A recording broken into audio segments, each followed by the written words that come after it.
बीते हुए समय में इंसान ने बाहरी दुनिया को तो वश में करना सीख लिया है, मगर अपने भीतर की दुनिया को कंट्रोल में नहीं कर सका।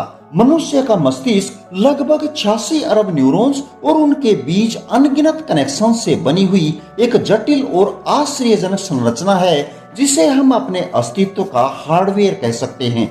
ये वो भौतिक आधार है जिस पर हमारी चेतना, विचार, भावनाएं और अनुभवों की दुनिया टिकी है।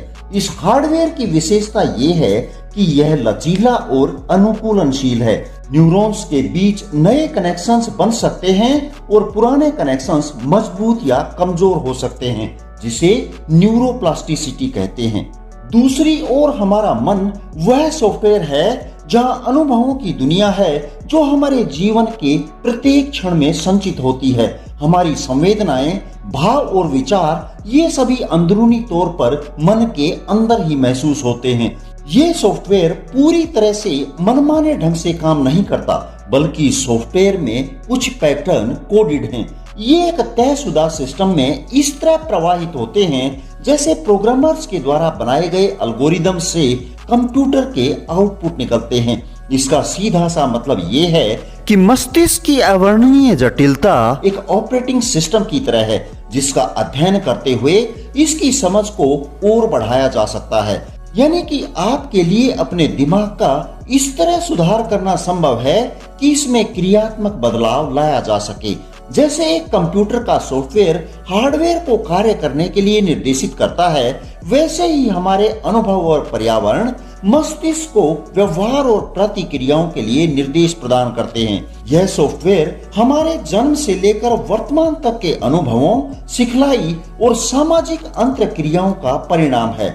यह वह प्रोग्राम है जो ये निर्धारित करता है कि हम किस स्थिति में कैसे प्रतिक्रिया देंगे, हमारी भावनाएं कैसी होंगी और हम दुनिया को कैसे देखेंगे। हमारे अनुभवों की दुनिया का निर्माण कई स्तरों पर होता है।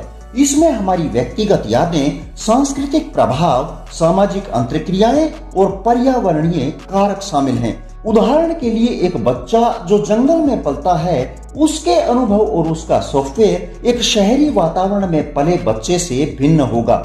फिर भी इन अनुभवों के पीछे कुछ सार्वभौमिक पैटर्न्स हैं जो सभी मनुष्यों में समान हैं। ये पैटर्न हमें ये समझने में मदद करते हैं कि हमारा मन मनमाने ढंग से व्यवहार क्यों नहीं करता। ये विचार कि हमारा मन मनमाने ढंग से भावनाएं या अनुभूतियां प्रकट नहीं करता बहुत महत्वपूर्ण है। हमारी भावनाएं और व्यवहार कुछ निश्चित नियमों और पैटर्न पर आधारित हैं। उदाहरण के लिए, जब हम अपने किसी प्रियजन को खो देते हैं तो हम दुख का अनुभव करते हैं। ये दुख केवल एक मनमानी भावना नहीं है, बल्कि सामाजिक बंधन और प्रेम के विकासवादी पैटर्न का परिणाम है। इसी तरह जब हम किसी उपलब्धि पर खुशी महसूस करते हैं तो ये मस्तिष्क के रिवॉर्ड सिस्टम का हिस्सा है, जो हमें लक्ष्यों को प्राप्त करने के लिए प्रेरित करता है। ये पैटर्न हमें ये समझने में मदद करते हैं कि हमारा व्यवहार और भावनाएं अराजक या अप्रत्याशित नहीं हैं। इसके बजाय वे एक जटिल प्रणाली का हिस्सा हैं जो मस्तिष्क और अनुभवों के बीच अंतरक्रिया द्वारा संचालित होती है। मिला जुलाकर हम ये कह सकते हैं कि दिमाग में सुधार करने का सबसे शक्तिशाली उपाय इसके सॉफ्टवेयर के माध्यम से हो सकता है, यानी कि आपके विचारों और आपकी क्रियाओं के माध्यम से हो सकता है। हम में से बहुत से लोग सोचते हैं कि हम अपने मस्तिष्क को कंप्यूटर सॉफ्टवेयर की तरह अपने पसंद के मुताबिक काम करने के लिए प्रोग्राम कर सकते हैं। हालांकि हमारे मस्तिष्क कंप्यूटरों की तरह बिल्कुल काम नहीं करते। अगर हम उनकी प्रोग्रामिंग में बदलाव करना चाहें तो हमें उन्हें समझते हुए उनके स्वभाव के अनुसार काम करना होगा। इसके लिए हम अपने कॉग्निशन का इस्तेमाल कर सकते हैं। यहाँ पर हमें मन की संरचना को समझना बहुत जरूरी है। साइकेटेक्चर एक नया शब्द है जो मानव मन की संरचना और उसके डिजाइन को समझने के लिए उपयोग किया जाता है। साइकेटेक्चर एक आत्मनिर्देशित मनोवैज्ञानिक विकास है जिसे अपनाकर आप अपने मनोवैज्ञानिक ऑपरेटिंग सिस्टम को रीप्रोग्राम कर सकते हैं।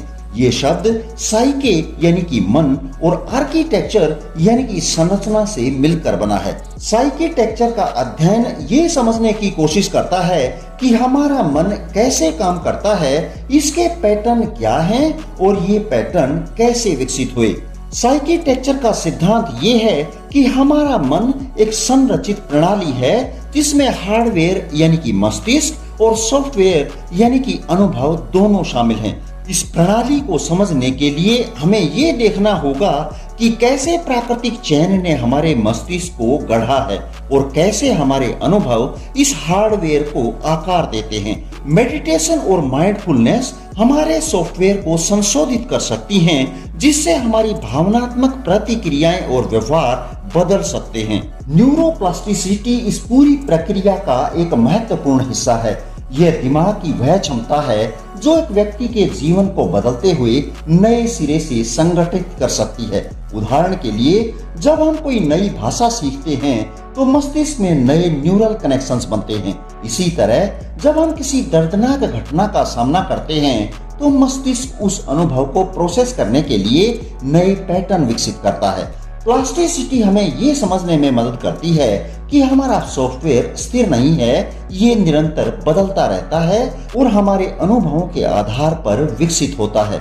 एक व्यक्ति जो नियमित रूप से ध्यान करता है वह अपने मस्तिष्क के स्ट्रेस मैनेजमेंट नेटवर्क को मजबूत कर सकता है, नए न्यूरल पाथवे बना सकता है। न्यूरोप्लास्टिसिटी के अद्भुत मानवीय क्षमता के जीते जागते सबूत हैं।